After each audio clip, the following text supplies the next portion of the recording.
कुछ महीने पहले ओडिशा के बालासोर में एक रेल हादसा हुआ। 3 ट्रेनें आपस में टकराई, करीब 280 लोगों की मौत हुई, लेकिन जिम्मेदारी किसी ने नहीं ली। एक बार फिर कल आंध्र प्रदेश में 2 ट्रेनें टकरा गई और हादसे में 13 यात्रियों की मौत हो गई। कई दर्जन लोग अभी भी घायल हैं, लेकिन जिम्मेदारी किसी ने नहीं ली। आखिर देश की लाइफलाइन रेलवे की सुरक्षा के साथ खिलवाड़ का जिम्मेदार कौन है? देश में पिछले कुछ सालों में वंदे भारत ट्रेन के नाम पर ढिंडोरा पीटा गया और प्रधानमंत्री ने हरी झंडी दिखाकर जमकर वाहवाही बटोरी, लेकिन इस चकाचौंध में देश की 99% से ज्यादा ट्रेनों की अनदेखी कर उन्हें उनके हाल पर छोड़ दिया गया। रेल मंत्री ने प्रधानमंत्री का गुणगान करते हुए रेलवे को सैकड़ों करोड़ रुपए वाली कवच योजना लागू करने का दावा किया, लेकिन ये भी एक जुमला निकला और भारतीय रेल हादसों का शिकार होती रही।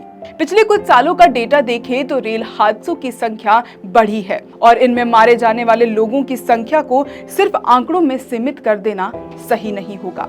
इनमें से कुछ वो लोग भी हैं जिनके लिए ये वो चोट है जो उम्र भर तक साथ रहने वाली है, लेकिन जिम्मेदार कौन है? ये है रेल हादसों के पिछले 10 सालों का डेटा।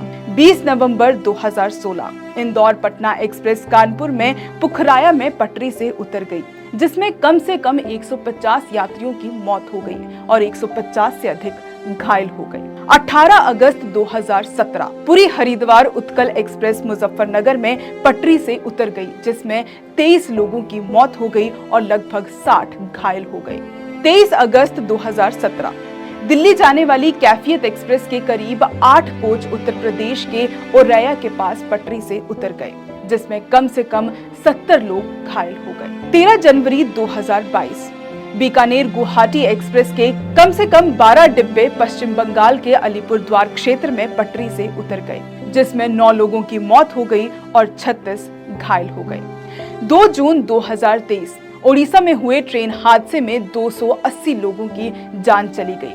जिस रूट पर हादसा हुआ वहां गाड़ियों के बीच टक्कर रोकने वाला एंटी कोलिजन सिस्टम कवच मौजूद नहीं था। मरने वालों के आंकड़ों के हिसाब से देखें तो ये देश का तीसरा सबसे बड़ा रेल हादसा था।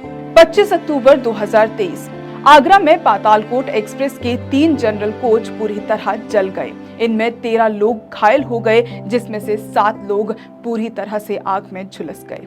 कवच योजना के नाम पर वाहवाही का ढिंडोरा पीट दिया गया, लेकिन जब हादसे हो गए तो जिम्मेदारी किसी ने नहीं ली। इतने हादसे होने के बाद भी रेल मंत्री अपने